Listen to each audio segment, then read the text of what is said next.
Campina Grande, sexta-feira, 3 de maio. Hoje comemora-se o Dia do Sertanejo e também o Dia Mundial da Liberdade de Imprensa. Nós lamentamos com muita tristeza porque a nossa liberdade está se esvaindo das nossas mãos. Hoje não há mais liberdade de nós expressarmos, externarmos o que nós gostaríamos de dizer, desde que estas palavras não venham atingir aqueles que muitas vezes estão governando, administrando, às vezes como autoridade do município, de uma cidade, do estado, da nação. E é com tristeza que nós vemos que isso não acontece somente aqui no Brasil, mas no mundo inteiro. Quantas nações hoje estão trazendo um jugo sobre o cidadão?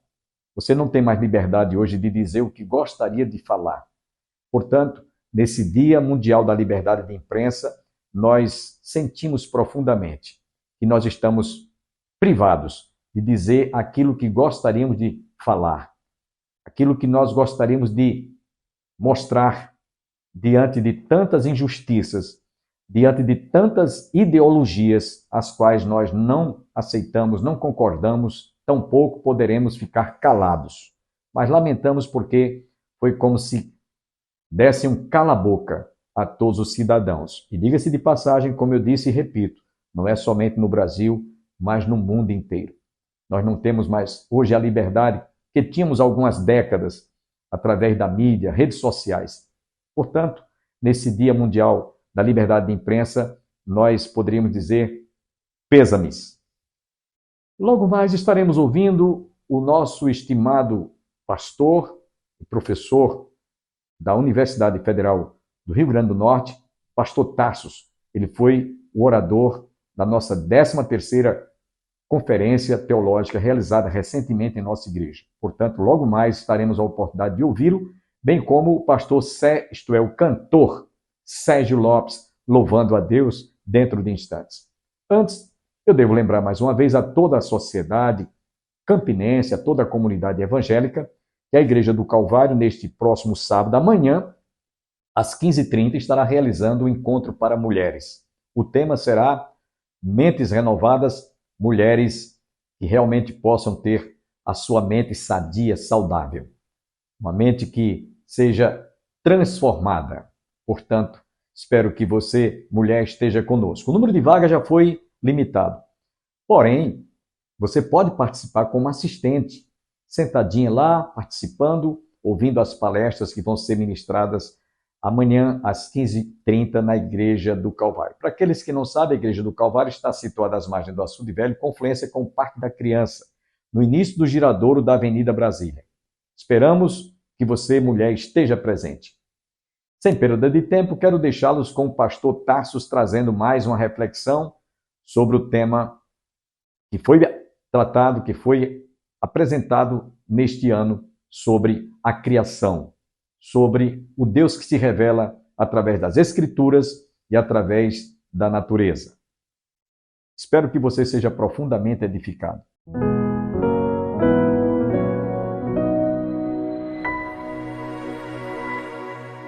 Existem 122 características que são milimetricamente sintonizadas para que a vida seja possível. 122 que nós conhecemos. Se uma delas for alterada um pouquinho, a vida não se torna possível mais na Terra.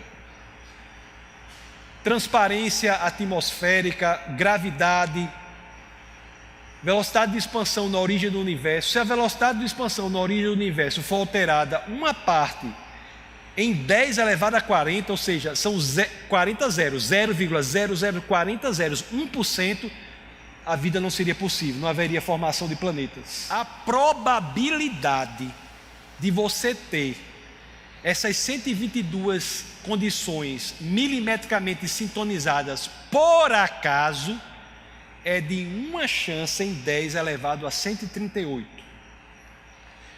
Uma chance em 10 elevado a 50 já é considerado pela matemática como impossível. É um princípio que o povo diz que esse nome não é exatamente isso, mas na prática é o princípio de Borel, que diz que uma chance em 10 a 50 é impossível. Uma chance em 10 a 51 é 10 vezes impossível.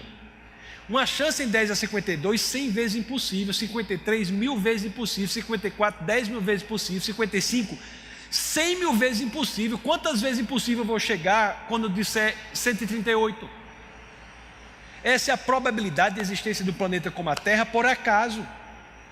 Então a própria ciência aponta para a necessidade de Deus, que criou o universo, e não de qualquer forma, de forma milimetricamente sintonizada para que a vida exista. Então essa causa, além de ser atemporal, capaz de ver o seu futuro, imaterial, portanto espiritual, não espacial, portanto infinita, extremamente poderosa, porque criou tudo a partir do nada, também é extremamente inteligente. São características do Deus bíblico a que chegamos sem nem sequer fazer uma menção necessária às Escrituras. A própria natureza se revela. Não é por acaso que todas as populações e povos do mundo e toda a história têm noções de divindade. Não são a revelação correta, mas têm noção de que há sim uma mente inteligente que criou e ordenou tudo o que existe. Então, dessa maneira, nós vimos aqui, Deus se revela. Nós vimos que Deus se revela na Bíblia, vimos as Escrituras e a natureza agora como só um exemplo. Eu posso passar a noite toda citando exemplos em que a Bíblia se rendeu às Escrituras. Eu citei só um, na primeira frase da Bíblia, que usa o verbo bara, para mostrar a vocês. Isso que tem sido feito na história do cristianismo. O cristianismo genuíno é feito pela investigação. Eu vou dizer um negócio para você. É a única religião do mundo que verdadeiramente é ortodoxa. Nem o judaísmo, nem o islã são ortodoxos propriamente. Eles são mais pela busca da ortopraxia. Qual é a diferença? Doxa em grego é opinião, orto é reto.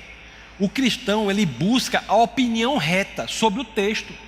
No cristianismo, você pega a Bíblia, risca, duvida, pega várias traduções, vai para o original, fala mal do texto, diz que essa tradução é uma porcaria, e joga a Bíblia no chão com raiva, e vai buscar outra Bíblia. Nas outras religiões você não tem isso. Então Deus quer que nós investiguemos, questionemos. Agora, o questionamento tem um fim, que é qual? Buscar a verdade. Chesterton dizia uma coisa assim: a razão de você ter uma mente aberta é a mesma de você ter a boca aberta, é fechar sobre algo que vale a pena, sobre um sanduíche bom, entendeu? A mente aberta serve para que você se convença de qual é a verdade e feche naquilo. Então, se você quer um exemplo bíblico, por exemplo, se você chegar para Tomé, quando chegou diante de Jesus, o que Jesus ofereceu a Tomé foi o quê? Evidências. Você não crê? Estão aqui as evidências. Busque, está aqui as evidências. Jesus não fez não, ô caba ruim, caba safado sem futuro, esse Tomé fez isso? Não, tá aqui. Agora é claro, ele disse, melhor se você cresce sem isso, mas se você não é assim, vá pelas evidências. Criação de filhos, é o que eu tenho dito a todo momento. O menino, quando chega com 10 anos de idade, 9, começa a fazer pergunta. A pior coisa hoje em dia que você pode fazer para o seu filho dessa idade é dizer, não questione, apenas creia. Você tem que dizer para ele o seguinte: questione, vá ao fim, porque você chegará ao mesmo lugar em que as Escrituras estão. Afinal, Jesus é ou não é a verdade? Porque se ele for a verdade, por que a gente está com medo da inteligência? A filosofia superficial pode levar ao ateísmo, a filosofia profunda leva ao cristianismo. As maiores mentes do mundo não foram apenas teístas, como foram em sua maioria cristãs. Então, se tem um lugar em que você pode questionar, é o cristianismo. Nos outros você não pode. Tem coisa mais bonita do que você ter várias denominações, todas concordando no elemento central, nevrálgico, visceral. A discordância é paralela. Por quê? Porque é uma expressão de busca genuína pela verdade, não é uma imposição. Então você está no lugar certo, que é o cristianismo.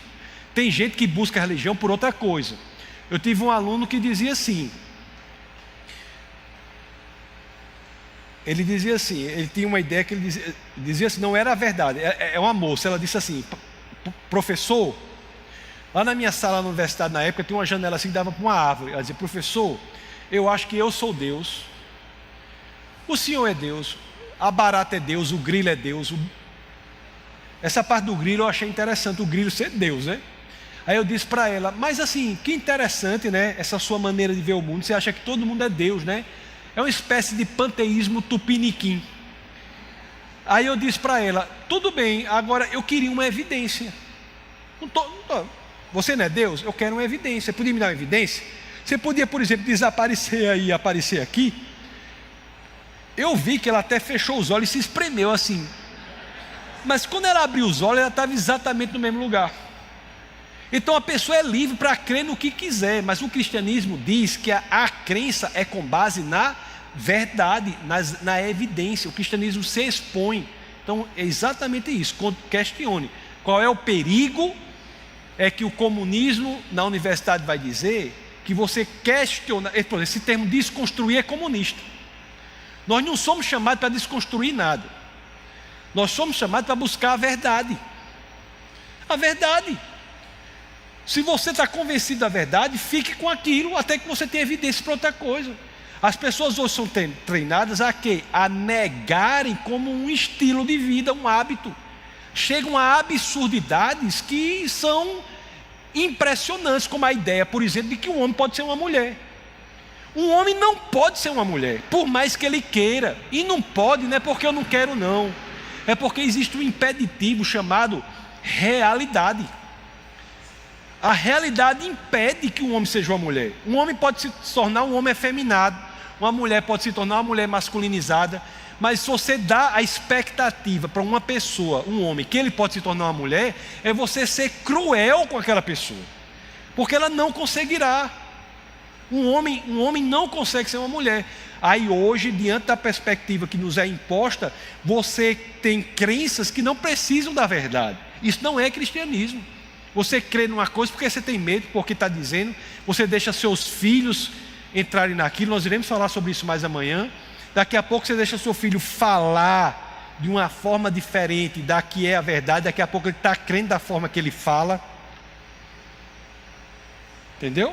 Então tem que ser muito firme. A verdade é essa. Pode chover canivete, pode o sangue dar na canela, pode vir tornado, pode vir 20 ramais um atrás do outro. A verdade é essa. É igual a mulher do piolho. Você conhece a mulher do piolho, para encerrar? A mulher diz para o marido assim, fulano, você tem piolho. Aí o marido diz, não tenho. A mulher tem piolho, que ela tinha visto piolho. Tem piolho. Aí o marido, não tem. Aqueles cababrutos. Começa, você vai... Rapaz, depois o marido amarrou a mulher nas mãos e botou na cacimba. E disse, e ela dizendo, você tem piolho? Ele, não tem piolho, você vai continuar. E a mulher não abria nem a pau. E o marido foi baixando a água na cacimba. E a água subindo na mulher. Daqui a pouco a mulher aqui, você tem piolho? Eu tenho piolho. A mulher, tem piolho, eu vi, tem piolho. Aí o marido, baixou. Focou só as mãos do lado de fora assim. Quando ele olhou para as mãos da mulher, a mulher estava assim, ó. A verdade é a verdade. A verdade é a verdade. E Cristo diz, eu sou a verdade. Relativizar a verdade, como a gente está sendo ensinado no mundo, é para nós relativizar o nosso Senhor e Salvador. É a mesma coisa. A verdade para a gente não é um conceito, é uma pessoa. Se a gente relativiza a verdade, a gente relativiza Cristo. Tem gente aí defendendo mentira santa. Mentira santa é do Satanás. Não existe opção de você mentir no cristianismo. Ou Deus está ou não está com você. Entendeu? Então busca a verdade. Eu fui a maior parte do tempo, eu fui ateu, né? Fui ateu. Aí, tornando uma longa história curta, pastor, depois eu posso contar para o senhor com mais detalhe. Minha esposa se converteu na igreja batista. Eu gostava da igreja, não era crente. Eu cheguei a me batizar sem ser crente. Sem batizar, sem ser crente. Porque eu não tinha nada. Existem dois tipos de ateus. Existe o ateu por questões intelectuais, que era meu caso. Eu não tinha nada contra crente, eu não tinha raiva de crente, não tinha nada, né? Podia passar 10 pessoas com a Bíblia no sovaco, não tinha problema. Mas eu achava que eles estavam errados. E existe o ateu por questões morais. Esse ateu por questão moral, ele tem raiva do crente. Ele está aqui, passa um crente lá de gravata, todo arrumadinho, cheiroso, do outro lado da rua ele fica com raiva da pessoa, porque a questão dele é moral. Então eu era ateu por questões intelectuais, até que chegou um livro nas minhas mãos, que minha esposa tinha se convertido já, por outra história, depois eu conto. E chegou um livro nas minhas mãos que abriu muito o meu intelecto para o cristianismo, que foi um livro chamado Cristianismo Puro e Simples, Mere Christianity, de C.S. Lewis. A partir daí eu comecei a estudar o cristianismo e me convenci que o cristianismo era a religião mais verdadeira que existia, não tinha comparação com nenhuma outra. Mas eu ainda não era convertido, era convencido. Até que eu passei por uma situação familiar difícil, eu tive uma filha que faleceu. No falecimento da minha filha, eu de fato tive que tomar uma posição. Ou eu me convertia ou voltava ao ateísmo. Então foi ali que eu me converti e, como todo convertido, passei a ser capaz de dizer, como Paulo diz na carta aos Filipenses, no capítulo 1, no verso 21, viver é Cristo e morrer é lucro. Foi isso aí. Pastor, qual a sua opinião sobre a igreja brasileira? Em que nível se encontra na defesa da fé? Bom, a igreja do Brasil como um todo, né, é uma igreja que enfrenta desafios e o maior deles é contra, hoje, o comunismo.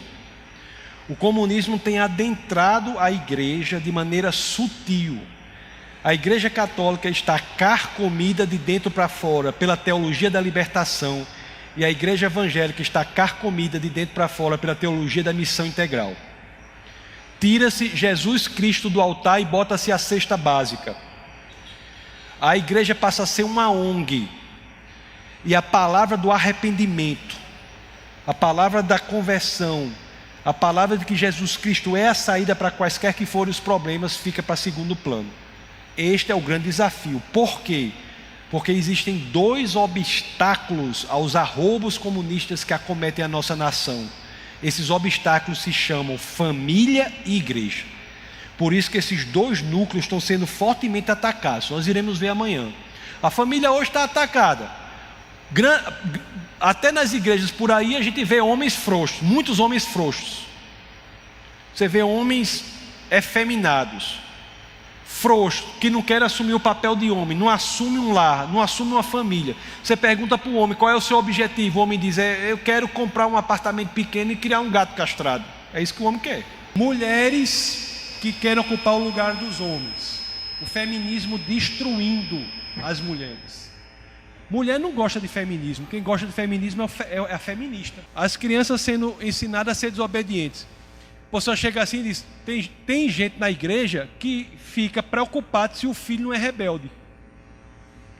Não, é normal. Criança, sabe como é, né? Uma vez chegou a perto da igreja e disse, sabe como é, né, pastor? Aquela fase da rebeldia. Eu digo, rapaz, não sei que fase é essa não. Tem uma fase de rebeldia? Se tiver, não é normal. Rebelião para a gente é do Satanás. Não existe, não é normal rebelião. Não é normal. É algo anormal. E as pessoas tomando como normal. Uma vez chegou para mim um casal, um menino de 2 anos, mal educado que só o fim do mundo. Eu nunca vi uma coisa tão mal educada com aquela idade.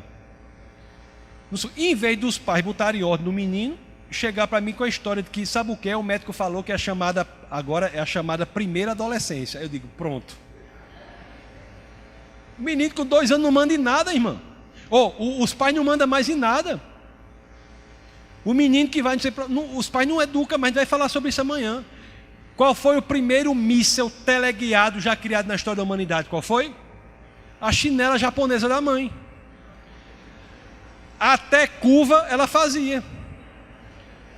Hoje em dia nós temos famílias enfraquecidas, famílias que não querem ter filhos, famílias fracas, porque a família que não quer ter filho cria uma família fraca, frágil, dependente do Estado.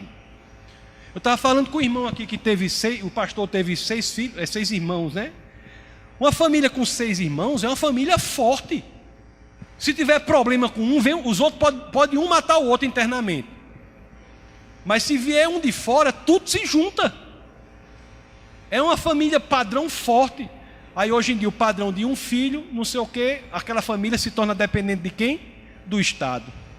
Então são atos de destruição da família e da igreja. Nós iremos falar sobre isso amanhã. Então esse é o grande desafio. Manter-se firme contra os arroubos comunistas, manter-se firme em defesa dos valores cristãos. Quais são? Olha, a igreja cristã ela é contra o abortismo, é contra o LGBTismo, é contra o negrismo, a teoria crítica racial, contra o indigenismo. Todos isso são movimentos políticos que escravizam as pessoas.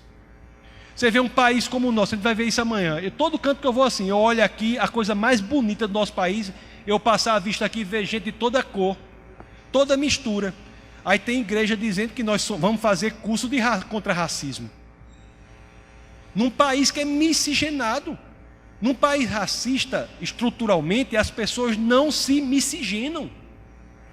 O fato de nós termos todas as cores aqui é uma prova de que nossa sociedade deu uma solução à questão racial.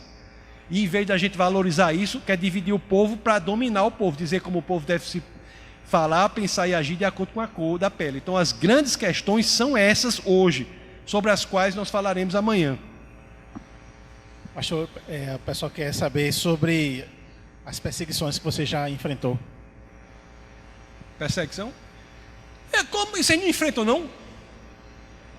Se a pessoa é cristã e não sofre algum tipo de perseguição em razão da sua fé, é bom que reavalie a sua saúde espiritual. Isso é o normal. Mais cristãos foram mortos no século XX em razão da sua fé do que nos 19 outros séculos somados. Então, graças a Deus por ser perseguido. Isso é sinal de que estamos sendo cristãos. O mundo é contrário à igreja. O mundo é contrário ao cristianismo. Spurgeon dizia que a Bíblia diz, né? Nós somos o sal da terra. A Spurgeon dizia, nós não somos o caramelo da terra, não. As pessoas querem ser o caramelo. É muita perseguição, mas eu tenho até vergonha de falar. Sabe por que eu tenho vergonha de falar? Porque quando eu morrer, eu chegar lá com Paulo. Paulo, rapaz, você sabe, né? Perseguição. Aí Paulo diz, quais foram? O que a gente vai dizer para esse povo? O que a gente vai dizer para os apóstolos? Que tipo de perseguição a gente vai fazer? Processo porque não sei o que, processo porque não sei o que, ameaça de não sei o que, ameaça de morte, não sei o que. E Paulo? Entendeu? Então vamos para frente, pessoal. Nós temos algo a fazer. A gente vai falar mais sobre isso amanhã. John Wesley foi responsável pela conversão quase de um país. Fazia 3 dias que ele não era perseguido. John Wesley, 3 dias. Aí ele desceu do cavalo, levantou os braços aos céus e disse, Senhor, o que eu estou fazendo de errado? Aí uma pessoa viu John Wesley orando, pegou uma pedra e jogou, né? Quando a primeira pedra bateu nele, ele falou, obrigado, Senhor, pela confirmação. Na carta a Timóteo, se não me engano, é capítulo 3, se eu não me engano, você tem 10 situações porque o cristão passa. E o final ele termina assim, mas de todas elas o Senhor me livrou. Deus está conosco. E nosso Deus é o Deus Bará, Deus que cria tudo a partir do nada. Então é por isso que nós não devemos temer. É como Josué 1:9, não é? Seja forte e corajoso e vá adiante. Bote o pé, vá ver se Josué perguntou, ai meu Deus, será que tem colete salva-vida? Porque os homens hoje estão assim, será que tem colete salva-vida? Será que não sei o que? Será que precisa de vacina contra não sei o que do Rio aí? Não, ele foi lá e enfrentou. Eu quero agradecer a você, internauta, telespectador, o motivo pelo qual temos que fazer esta interrupção, no melhor desse estudo, dessa exposição teológica, ministrada pelo pastor Tarsus. Na próxima segunda-feira, não perca, portanto, você estará tendo a oportunidade de ouvir, mais uma vez, essa explanação teológica sobre a revelação de Deus por meio da criação e também através da natureza. Não perca, portanto, segunda-feira estaremos juntos. Mas eu quero lembrar a todas as mulheres que neste próximo sábado, às 15h30, a Igreja Evangélica Congregacional do Calvário, através do Departamento das Senhoras, estará promovendo mais um encontro de mulheres. O número de vagas está limitado, mas você pode participar como assistente. E o tema que será abordado será Mentes Transformadas, Mulheres Renovadas. Compareça e prestigie. Nós vamos encerrar o nosso programa ouvindo o cantor Sérgio Lopes. E até a próxima segunda-feira, se Deus quiser. Shalom, a paz do Senhor.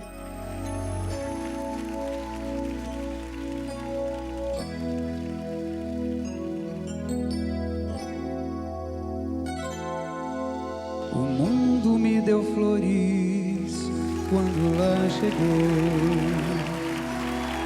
Todos os prazeres lá eu encontrei. Não pude ver os laços e quantos embaraços me esperavam. E me entreguei. Um dia eu acordei sem paz, meu coração jogado à própria sorte e à solidão, lembrando do meu pai e a dor no seu olhar quando eu parti. Eu resolvi voltar e aos seus pés me humilhar, dizendo: Senhor, não mereço teu perdão, como o teu servo mais humilde quero ser.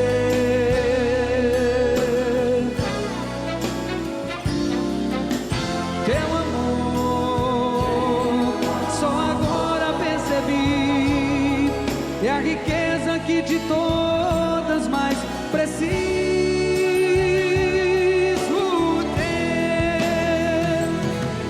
Com ternura me abraçou, os meus erros esqueceu, e em festa meu regresso anunciou. Quem no mundo pode dar sem recompensa e esperar uma tão marcante prova de amor?